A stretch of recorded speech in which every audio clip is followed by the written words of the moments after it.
Magandang araw sa lahat, welcome po ulit dito sa atin channel ang Biyahe y Komida. Maraming salamat sa lahat ng nag-subscribe indeed. Punta tayo sa atin topic, July 27, 2025. Heart Evangelista, hindi sang-ayon sa netizen na nagkukumpara sa kanya kay Marian.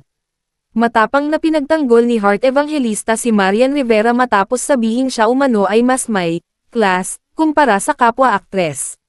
Sa isang TikTok post kung saan tampok ang masayang get-together nila ni Ann Curtis at Solen Yusuf, may isang fan account na nagkomento ng, ganito ang class, Marian, sa kilos, sa salita, at sa pag-uugali.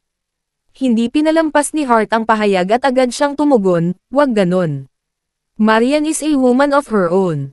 Ipinakita ng aktres at kilalang fashion icon ang kanyang paggalang sa pagkatao ni Marian at pagtutol sa ganitong uri ng panghahambing. Malinaw na para kay Heart, hindi kailanman dapat gamitin ang kanyang imahe upang siraan o ibaba ang ibang babae, lalo na ang isang taong may personal siyang koneksyon.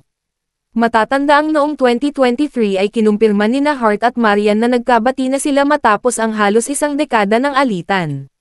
Bagamat hindi inilahad ang buong detalye ng kanilang tampuhan, sinabi nilang totoo at walang halong pakitang tao ang kanilang pagkakaayos. Si Heart Evangelista, o Love Mariong Pauco sa totoong buhay, ay isang aktres, artist, at kilalang fashion personality na aktibo rin sa art at philanthropy.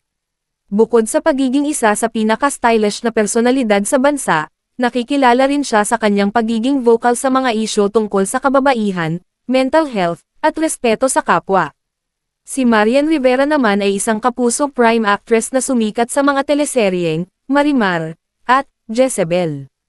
Isa rin siyang hands-on mom at kilala sa kanyang mga endorsement at charity work. Kabilang siya sa mga pinagkakatiwalaang celebrity moms sa bansa. E-follow ang TikTok nila, LamE85 Heart Evangelista at Marian Rivera. I-click ang link sa description box.